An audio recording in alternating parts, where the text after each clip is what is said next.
Hello, hi first graders, it's Mrs. Garcia here with another week of a vocabulary story for us. So before we start reading, just like last time, I'm going to go through the 6 vocabulary words that are going to be in the story, and then I will read the story and you can hear and be listening for those words as I read. So we're going to go ahead and get started. The first vocabulary word for this week is roamed. So in the story it says they roamed throughout the forest gathering food. And if you're roaming around, it's kind of like you're walking around in search of something. So if you're roaming, you're out walking around and you're probably looking for something specific. The next word is sparkling. So in the story it says they swarm and fished in a sparkling lake. So something that's sparkling means that it's shining or that it's glittering.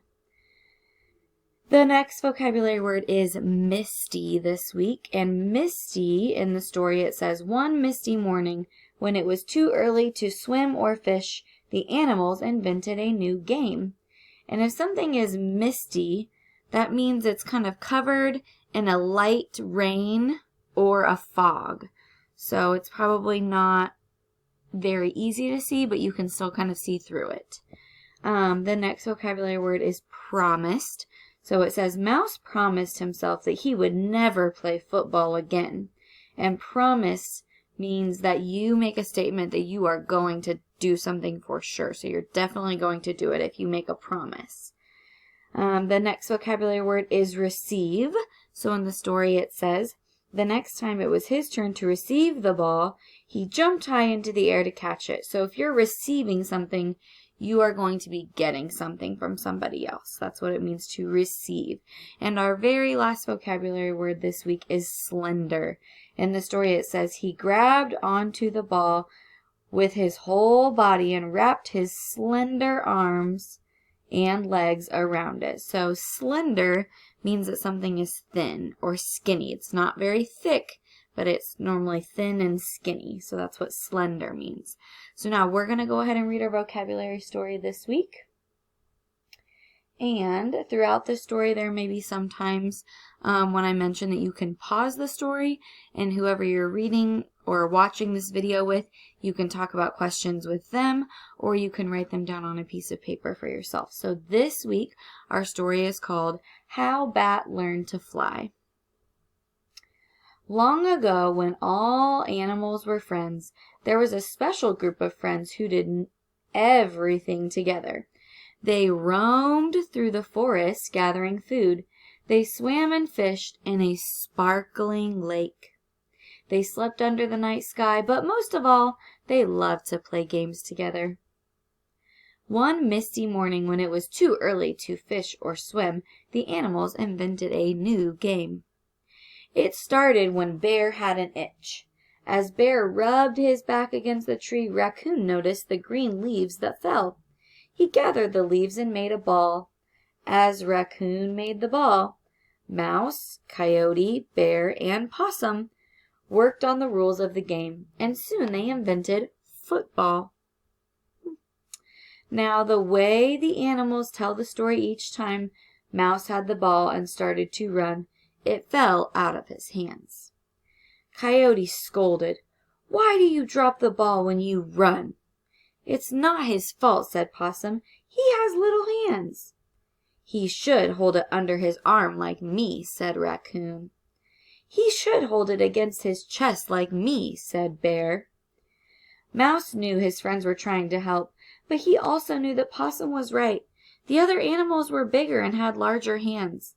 They could hold the ball any way they wanted when they ran, but Mouse's hands were too small.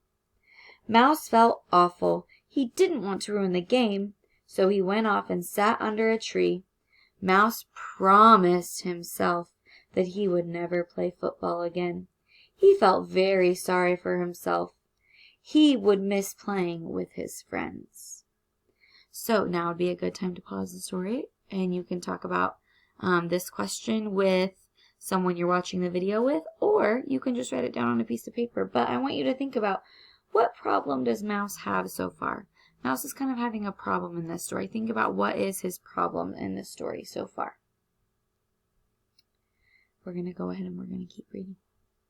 As Mouse sat under the tree sniffling, he heard a gentle voice whisper, "Don't cry, Mouse. I know that one day you will be a good football player." Mouse wiped his eyes and looked up. He saw a woman with hair as dark as newly turned soil and a gown sparkling like spring rain. It was Mother Earth.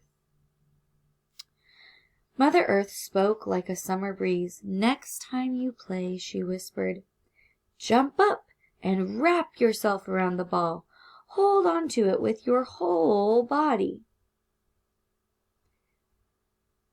We're going to go ahead and we're going to pause right there if you're reading by yourself or if you're reading with somebody. How would you describe Mother Earth so far? She's come to the story. She hasn't been around for very long, but how would you describe her? Think of some adjectives or some describing words that we could use to describe Mother Earth and what she's like. We are going to go ahead and keep reading. Oh.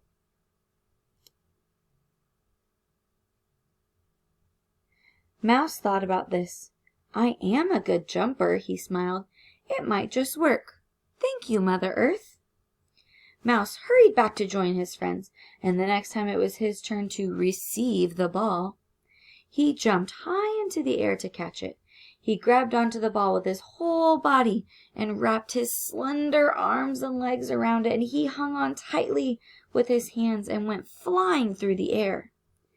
All the animals gasped. No one, not even Tall Bear or Fast Coyote, could catch him. Both Raccoon and Possum tried to catch the ball like Mouse, but they just fell to the ground. Now Mouse was better at playing football than Raccoon and Possum, and soon he was better than Bear and Coyote. All the animals agreed that he was the best football player of all. What happened next truly amazed the animals. They say that one day Mouse jumped up to catch the ball and missed. In fact, he flew right over the ball and high into the sky. "Look, everyone," he shouted, "I'm flying." "Yes," Mother Earth whispered, "you can fly because you are no longer a mouse. You have a new name, and from now on you shall be called Bat. And that is how Bat learned to fly."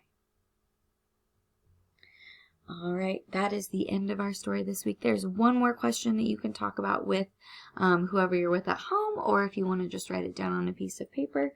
That question is, why do you think this story is called How Bat Learned to Fly? Why would they name the story that?